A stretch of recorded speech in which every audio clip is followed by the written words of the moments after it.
On this channel, we've done some pretty wacky stuff, like drag racing a Jetta, blowing up engines on the dyno, and whatever this is. But now it's time to do some good and give back. This is Second Chance's Garage, one of my favorite car charities. And this is a 2000 Toyota Camry that needs a bit of work, but I got it for free. So in this video, we're gonna fix it up with help from the folks at Moog and Felpro, then donate it to Second Chances and hopefully change someone's life. Now, I already did an initial shakedown of this car and ordered what I think is going to be everything we're going to need to get this car right. It's a pretty good amount of stuff, so let's get going. Our valve cover gaskets are leaking oil. To do the back bank valve cover, we're gonna have to remove the intake manifold, so we'll replace those gaskets. A number of worn out engine mounts. The radiator is starting to show micro cracks, and some other basic maintenance under the hood. We have our oil pan gasket leaking, our ball joints worn out, and these control arm bushings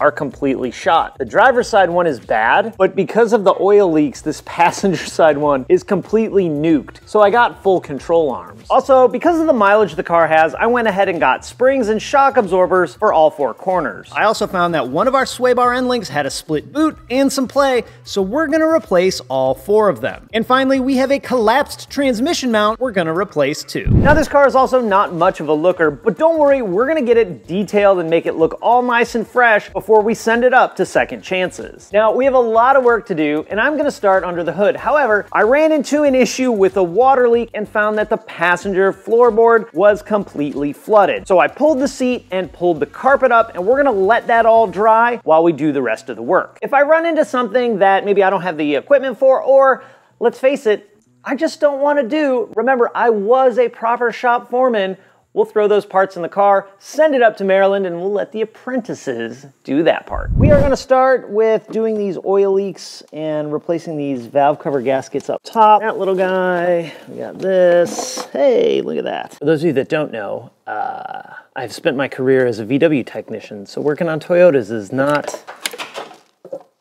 in my wheelhouse. I'm gonna take the throttle body off next. This throttle body's got a lot going on. I'm gonna try and leave as much of this stuff as I can attached. Okay. Ooh, it's very crusty. Onward to our valve cover. Oh geez. I'm gonna get the vacuum, I think, and suck out some of this yuck. That way when we take this stuff off, it doesn't all fall down into the engine. I feel like my fellow Toyota technicians are dying a little inside watching me do this way. Look how crumbly that is.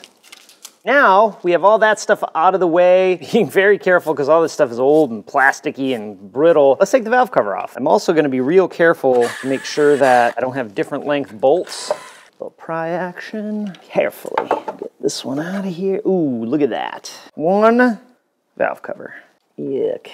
Probably not that big of a deal. Remember, this car does have 200-something thousand miles on it. Okay, got our valve cover off. We need to get this old girl cleaned up before we even think about putting a new gasket on here. And this gasket's probably gonna be a bit crusty. So we'll get that guy out of the way. Not the crustiest gasket I've ever seen. Brake parts cleaner and a scrub brush. And just go to town getting it cleaned. Now, I usually like to say we're not making microchips here when we clean this stuff, but the more of this nasty crusted up carbon you get off of the inside of here, the less likely it is gonna be to fall inside the engine. Okay, we have our valve cover pretty well cleaned up. Next, we need to drive out these spark plug tube seals, and it looks like the method for that is actually to just bend these little tabs up a little bit. Once you have all three tabs bent up, we can take a screwdriver, drive those seals out. Probably should use a hammer and not the palm of your hand like a dingus. These have kind of completely crumbled apart as you would expect. I might be able to just pry them out like this. And if that doesn't work, it's time to get out the fire.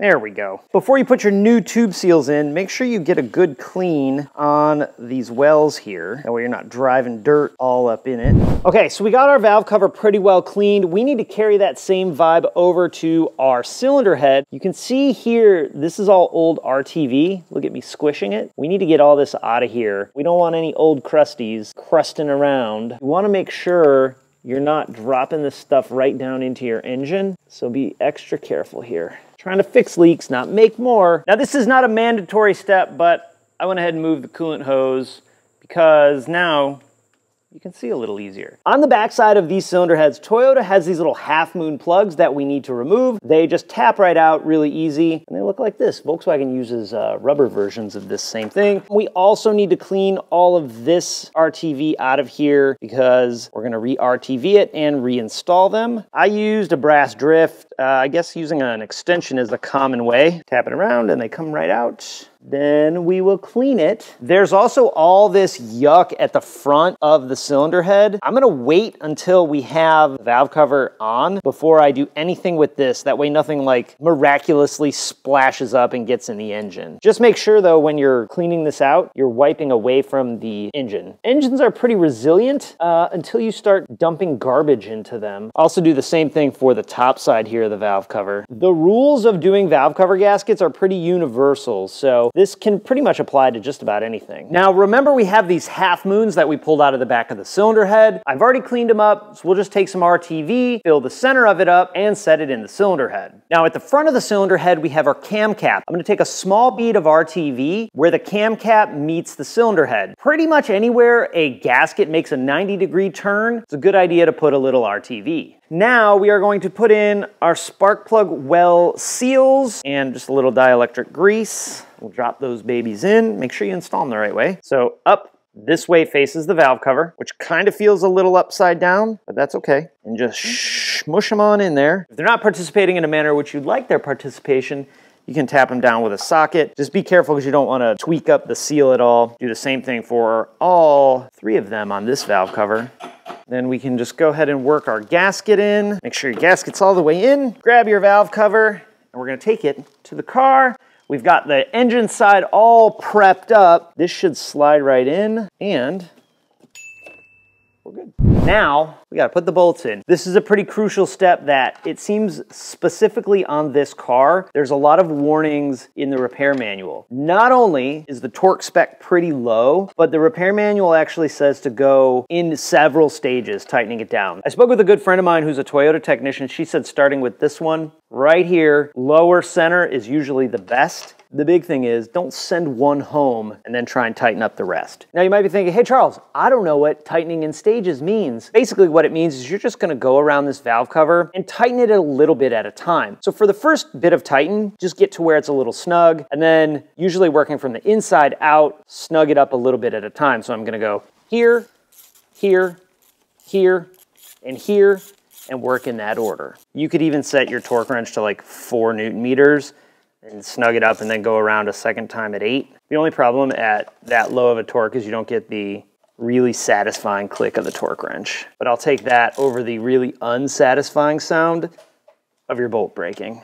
All right, that's it. We did our first side valve cover gasket. We still gotta do the backside bank too though, but before we do that, we gotta take off plenum to get to it. On the top of this intake manifold, we have a bit of a spaghetti warehouse going on, but I wanna make sure that if I take two similar things off, they go back together. Now I know the hose with the blue dot lines up with the solenoid with the blue dot. We can get that guy out of the way. Get off me. There we go. The next part that I'm gonna do is a little dodgy. This is the EGR valve, and there's a connection kind of down and underneath. Ooh. Well, something happened.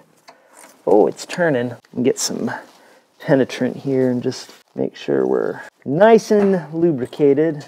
Oh yeah, look at this. You're telling me, Charles, that's not rust because there's metal there, but it's, well, look at it, stole my socket. I guess that's yours now. We got a couple more bolts back here at the back of the intake manifold. What is this?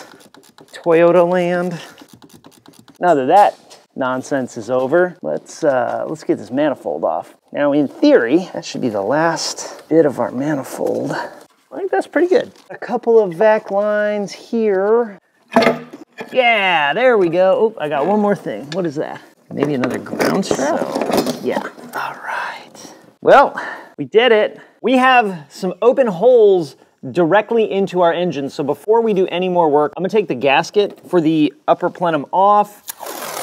I'm gonna throw some tape on here. I usually try and do this anytime I open up an engine. That way, if randomly something falls, it doesn't fall in a sad place, and then you don't see it. You start your car up, you have a really bad noise, and you're like, what the heck is that? Now, for the back bank, it's pretty much the same as doing the front bank. However, there's a bunch more stuff in the way, including this giant wiring harness that you're gonna have to get out of the way. Ta-da! Now, when it comes to the valve cover on the back bank on this particular car, we also have the PCV valve. Anytime you're doing an oil leak, you want to go ahead and replace this. These are maintenance, and since this one's buried under the intake manifold, probably only gets replaced when doing a valve cover gasket. So I'm gonna get this one cleaned up and re-gasketed just like the other one, and then we'll install it. Let's see, can we pop it? Nope. Tech tip of the day, don't do that. Do as I say, not as I do. Most of the time. The final bit before we put this valve cover on is going to be doing our PCV valve. So we're going to break that. Let's maybe a pry. Oh, that was better. And I have a new PCV. We're going to drop right in. Let's take it over to the car and install it. When we're tightening this down, exactly the same as the front, in steps. Now we got to get our intake manifold put back on. I'm going to take a bit of Scotch-Brite and just kind of clean the mating surface of the manifold. You could probably even do it like this, so nothing falls in your intake. Just enough to clean any old gasket material off of there. Let's take our new gasket over to the car. We got to pull off our blue and install this thing. Now, since we got the whole Fel-Pro gasket kit, it actually came with EGR gaskets, so we're gonna put a new one of those bad boys on there. Look at, we got a nice little imprint.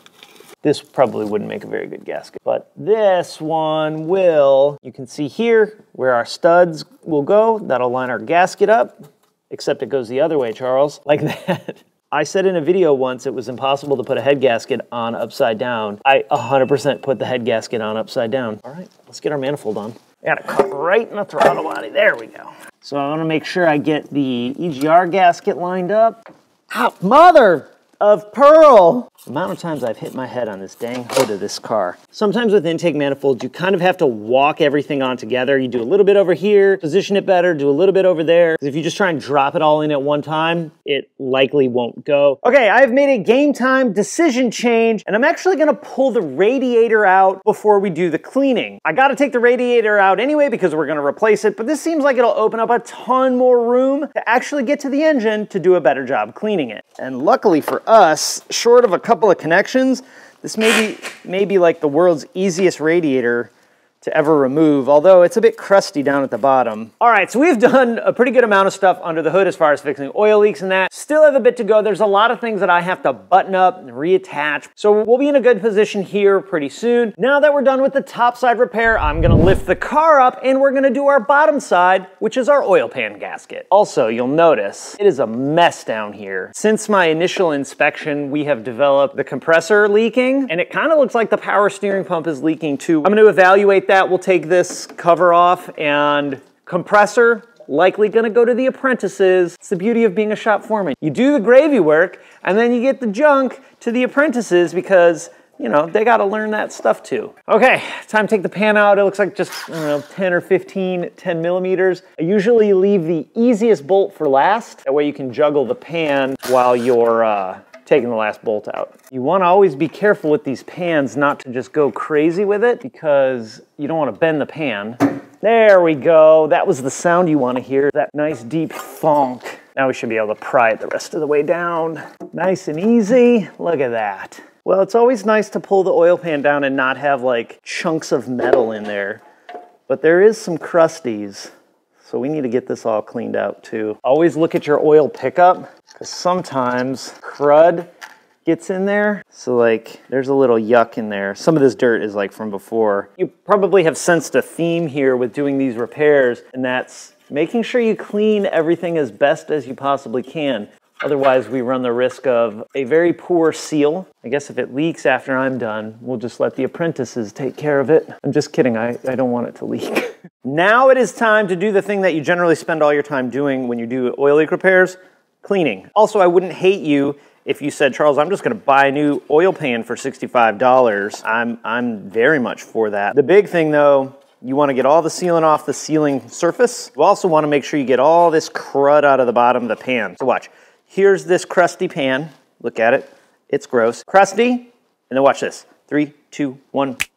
Now it's clean. Now it is time to open up our gasket and make sure you have done a good job cleaning your thing that you're about to gasket.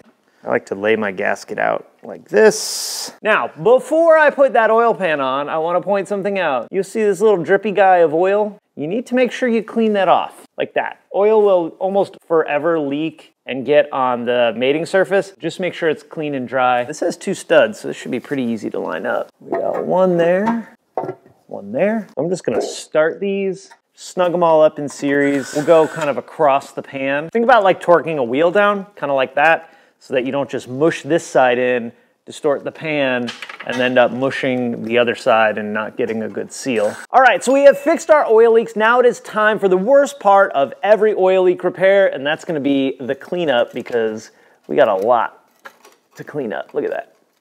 For our cleanup, I have this giant hunk of cardboard that I'm gonna throw on the ground like that. In the time this car has sat, our AC compressor left the chat, and our power steering pump decided it wanted to puke all its fluid out, which is what this is. So it looks like we're gonna be getting both of those 2 things. I'm also gonna replace the serpentine belts because we're gonna have to take them off anyway, and they're coated in oil and other yuck. But both of those jobs sound like jobs for the apprentices.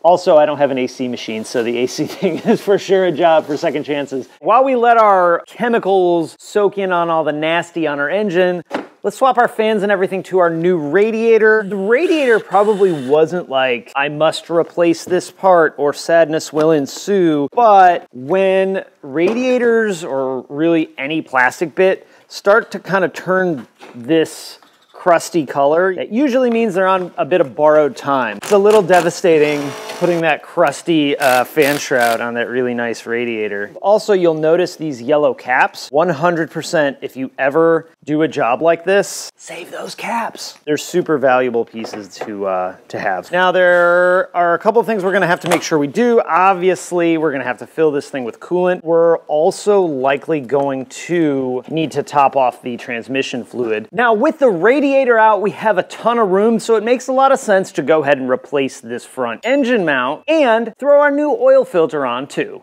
Let's get this radiator installed.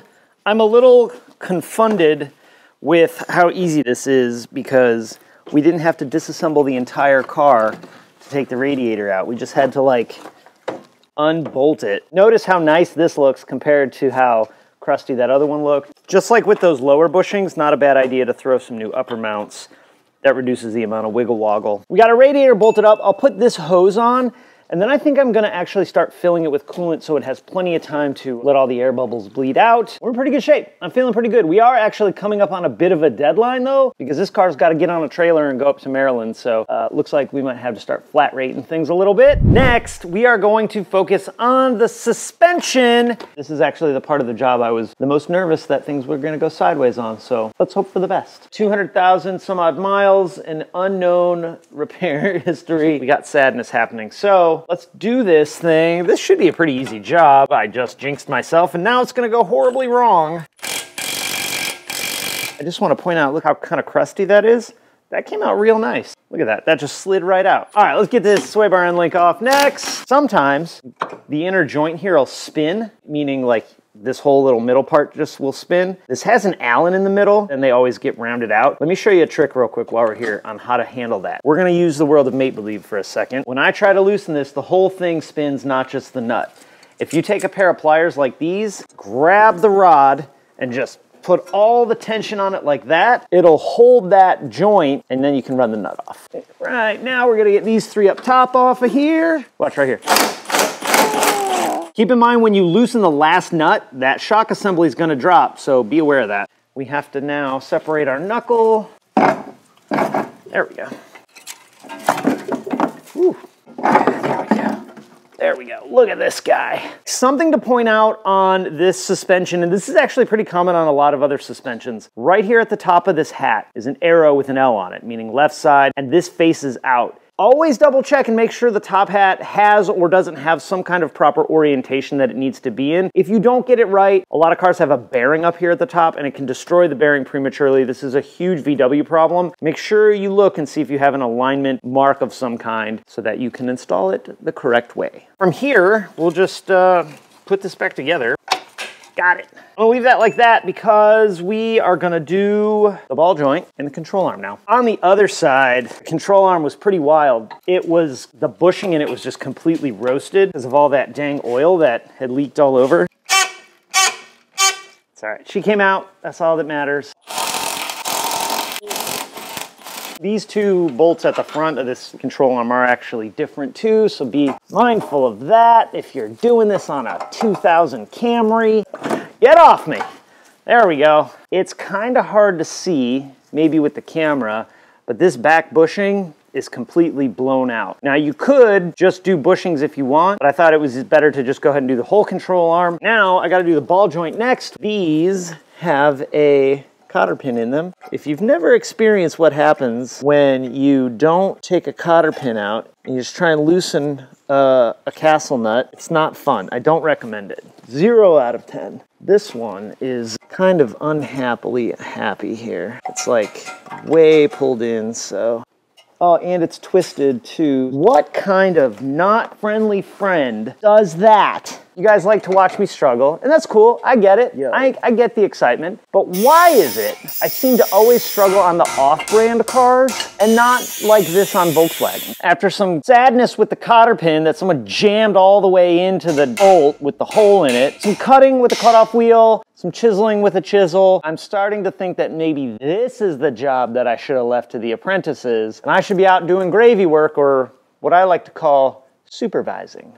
I'm gonna do the sway bar end link next if I don't fall over, and then we'll go ahead and put it all back together. Oh look, somehow I have anti-seize on my finger. I don't even think I touched anything with anti-seize. There was one tiny little bit right there, and now it's all over my hand. The whole car is gonna be silver by the time I'm done. We have our new Moog sway bar end link. This one's cool because it's got a grease fitting on it. It's always foreign to me when these have it on there because VW doesn't use any of that kind of stuff. I'm also gonna clean this bolt up a little bit too. It's a little yuck. We got this Moog ball joint. We got to put our grease fitting on. Then I can go ahead and install our ball joint and do our control arm. Also, the original one had this small bracket that went on it.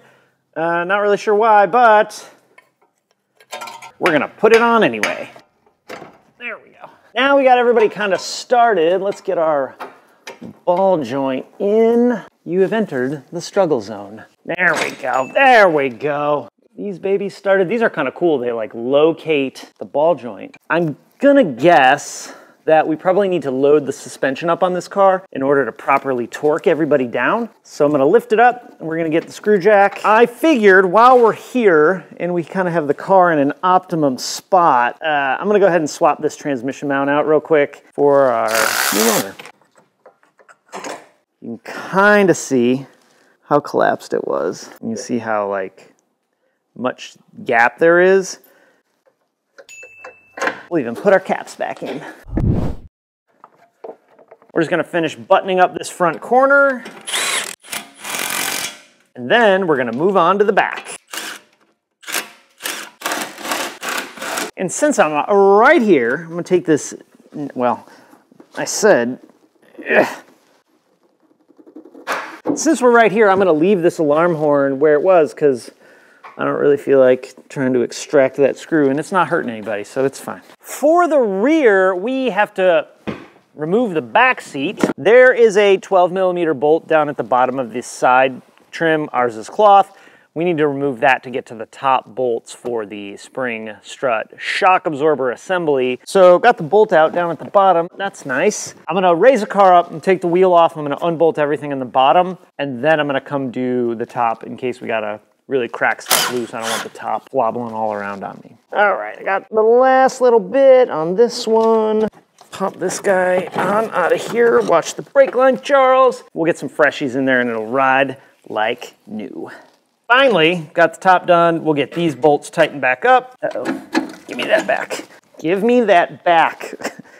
This car wants all of my sockets. I don't want to give you my sockets. These are mine. Just like we did with the front, we have our Moog sway bar end link. Now it's time to move back under the hood and address a handful of things. I'm going to put in engine oil, put our new air filter in, and reinstall the upper airbox and intake. put the new battery in with the new battery terminals. I'm not gonna do anything with the coolant just yet, because we're gonna let the car warm up and bleed any air pockets out. Now, from the time I first shook this car down until we got it in to actually do the work, found two more problems. Pouring power steering fluid out of the bottom, and it looks like our AC compressor has exploded. We're gonna send the car and the compressor up to Maryland and let them do it because I don't have the tools for air conditioning work like that. I initially thought our power steering pump was leaking. After getting everything all cleaned up from all that oil, I just wanna double check and make sure that is what it is and it's not something else. I'm gonna put some power steering fluid in. We're not gonna start the car or anything like that. With how dramatic that leak actually was, I think we're gonna find it just by putting fluid in it. After filling up the reservoir and waggling the steering wheel back and forth a bit, I think we found the leak. It is in this hard line right here at the bracket that holds it in place. Now, it turns out this is actually a pretty common failure point. So Second Chances is going to be getting a replacement hardline. For now, I'm just going to use this marine heat shrink. And since this is not a high pressure line, that'll actually probably hold up pretty good. Now, we got to get the wheels put on. Normally after jobs, I'm like, moment of truth, but we really only did like valve cover gaskets, intake gaskets, and a radiator. So hopefully we don't need any kind of moment of truthy kind ofness. Ah!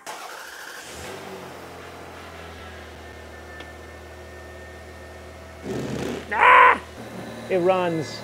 So you're gonna see that we got some smoke coming from that exhaust manifold. This is super normal. Not only did we have a bunch of oil covering it before, remember we sprayed a bunch of cleaner on it to clean the oil. After this car gets up to temp once or twice, it'll burn all that stuff off. Also, fun fact, our power steering repair is holding so far. We're gonna do this one final mount. I supported the bottom of the engine with the floor jack. Wiggle this guy out of here without taking anything else off. Pretty much done under the hood minus checking the transmission fluid. We still have to do that. I'm pretty happy with that right there. We'll let the car warm up and we'll double check it again before we send it. Okay, next up, I have to put our rear seat and these trim panels right here back on from when we did the rear suspension. I have to put the front passenger seat back in and the carpet and all that from where I took it up from the water leak. After that, it's gonna be time to get the full proper detail to hopefully make this car look 1,000 times better. Now, looking at this Camry, it's pretty obvious that the car sat for an extended period of time. So Dustin's getting it all freshed up, detailed, cleaned up, the whole deal. So not only do you get some of these sexy sudsy shots, but check out what it looks like after getting polished. Really, really awesome. I now have a handful of parts that we're gonna load up in the Camry and send up to the boys at Second Chances for them to install. We have the AC compressor, which at some point looks like it exploded because it's completely covered in dye. I got serpentine belts because they're gonna have to take them off to do the compressor anyway. Our extra power steering and transmission fluid, pads and rotors all around. Also, when we were checking the leaks, I got the whole kit of Fel-Pro gaskets because I wasn't sure which ones we would absolutely need. I have some left over, so I'm gonna send those up too. All right, that's it for this car here. The next time you see it, it's gonna be in Maryland. After a 350 some odd mile drive and a few pit stops along the way, we have finally made it back to Second Chances, the same place that I donated my Passat back in 2020. Now, throughout this entire process, I've made a lot of jokes about sending work up to the apprentices. All jokes aside, one of my favorite things about Second Chances Garage is that they have an apprenticeship program and they mentor upcoming technicians. And that's something the automotive industry desperately needs. Ooh, there it is in the flesh. After spending about a week with the apprentices doing the brakes, fixing the power steering, and a couple of other things that we didn't get to, or I frankly didn't want to do, here it is, all finished. Now, all we got to do is wait for her new owner. There she is. There she is. Beautiful, man. You want to check it out, or you want to just stand here looking at it? Hey, man, you tell me. You tell me. It's beautiful, man. This is awesome, guys.